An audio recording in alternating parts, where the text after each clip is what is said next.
बाहेर शिकायला पाठवलं असेल तर अर्जंट हा व्हिडिओ पहा। एका मुलीची घटना संपूर्ण देशात व्हायरल। जेव्हा एका मुलीला आईवडिलांनी शिकण्यासाठी बाहेर पाठवलं होतं, 6 महिने सगळं काही सुरळीत होतं, पण अचानक एके दिवशी या मुलीच्या बाबतीत एक अशी घटना घडली जी पाहून सर्व पालकांची झोप उडाली आहे। सर्व पालकांना सरकारकडून एक तातडीची सूचना देण्यात आली। आता ज्या लोकांचे मुलं मुली बाहेर शिकायला गेले आहेत त्यांनी आता लगेच सावध व्हा अशी सूचना दिली। प्रत्येक आईवडील आपल्या मुला मुलींच्या आयुष्यात अगदी डोळ्यात तेल घालून लक्ष देत असतात, पण जेव्हा त्यांची मुलं शाळेत किंवा कॉलेजला जातात, हे आपल्या नजरेआड काय करतात, त्यांच्या आयुष्यात पडद्यामागे नेमकं काय सुरू असतं याची कल्पना मात्र आई वडिलांना येत नाही। आणि एक अशीच घटना घडली जिने संपूर्ण पालकांचे डोळे उघडले आहे। पालक आता घाबरू लागले आहे, कारण की अशा घटना जर घडत राहिल्या तर मुला मुलींना शाळेत किंवा कॉलेजला पाठवायचे की नाही आता प्रश्न असा निर्माण झालाय। एक मुलगी आई वडिलांनी शिक्षणासाठी बाहेर पाठवली होती। तिच्या बाबतीत एक असा धक्कादायक प्रकार घडला जो अतिशय वेगळा होता। हा प्रकार आधी दाबण्याचा प्रयत्न झाला, पण तिच्या आई वडिलांनी हा प्रकार प्रकाशात आणला। संपूर्ण पालकांना ही माहिती कळावी म्हणून त्या मुलीच्या आईने हा प्रकार पत्रकारांना सांगितला। त्यामुळे हे प्रकरण संपूर्ण राज्यात टीव्ही वर आता आलेला आहे। हा प्रकार दाबून टाकण्याचा प्रयत्न झालेला, पण अखेर त्या मुलीच्या आईनेच हा प्रकार उघडकीस आणला। अखेर तिची आई म्हणाली की अशी मुलगी कोणाच्याच घरात जन्मू नये।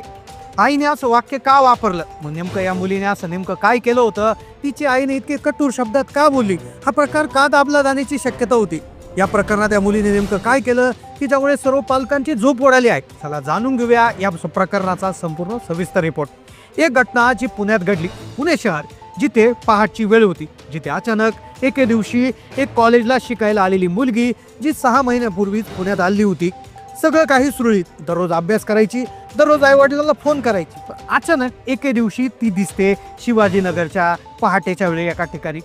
अजून पूर्ण उजाडले नव्हतं शिवाजीनगरचा पुण्यातला एक परिसर, जिथे मात्र एकच चहाचा स्टॉल सुरू होता। थंड वाऱ्याची झुळूक जाणवत होती आणि अशाच वेळी तीच मुलगी जी 18 ते 19 वर्षाची मुलगी होती ती तिथे येते। तिच्या चेहऱ्यावर अत्यंत भीती आणि अस्वस्थता स्पष्ट दिसते। ती एकटीच होती, पण तिच्या चेहऱ्यावर प्रचंड गोंधळ होता। तिच्या कपड्यावरून, तिच्या हावभावावरून ती कुठल्या तरी छोट्या शहरातून, छोट्या गावातून पुण्याला आली आहे असं जाणवत होतं। ती मुलगी धुळे शहरातून पुण्याला शिकायला आली। शिक्षणाचं माहेरघर असणारं पुणे, इथे ती मुलगी शिकायला आली होती।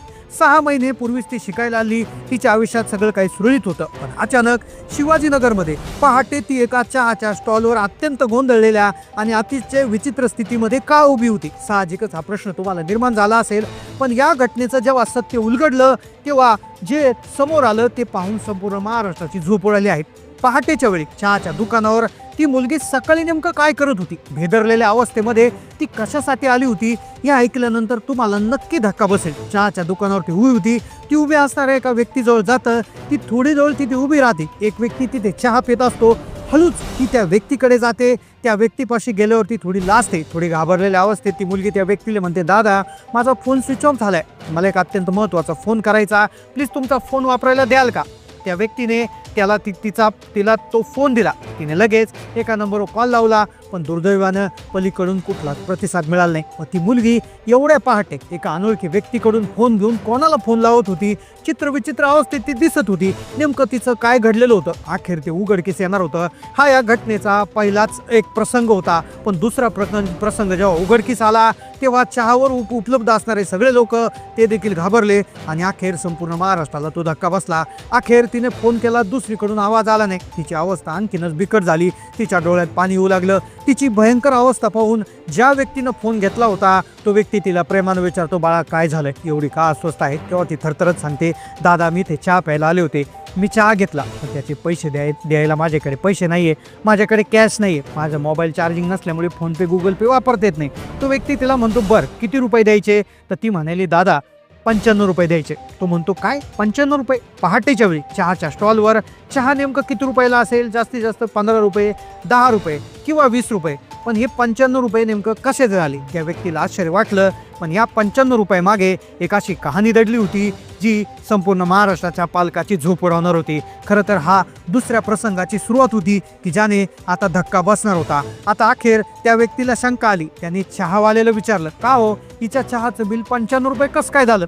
चहावाला शांतपणे उत्तर देतो, ते उत्तर ऐकून त्या माणसाच्या पायाखालची जमीन सरकते, कारण की त्या मुलीने केलंच असं होतं की ज्यामुळे हा व्हिडिओ संपूर्ण राज्यामध्ये व्हायरल होतोय. तिच्या आईने देखील असं म्हटलं आहे की ही मुलगी अशी कोणाच्या पोटी जन्माला येऊ नये. त्या आईचे जे उद्गार निघाले, इतके कठोर उद्गार त्या आईने का काढले, त्याचं कारण या 95 रुपयाच्या बिलात दडलेलं होतं. अखेर या घटनेचा तिसरा प्रसंग सुरू होणार होता. चहावाला म्हणाला, तिनं फक्त चहा घेतला नाही दादा, तिने एक चहा घेतला, त्यानंतर तिने लगेच एक कॉफी घेतली आणि कॉफी घेत असताना तिने 2 सिगारेट घेतल्या. आता पहाटे 5:45 वाजता एक 18 ते 19 वर्षाची मुलगी सिगारेट घेऊन चहा कॉफी पित होती. हे ऐकून तो व्यक्ती जागी स्तब्ध झाला. तो त्या मुलीकडे पाहून विचारतो, बाळा तू सिगरेट ओढतेस का? सुरुवातीला ती नजर चोरते, काहीतरी सांगण्याचा प्रयत्न करते.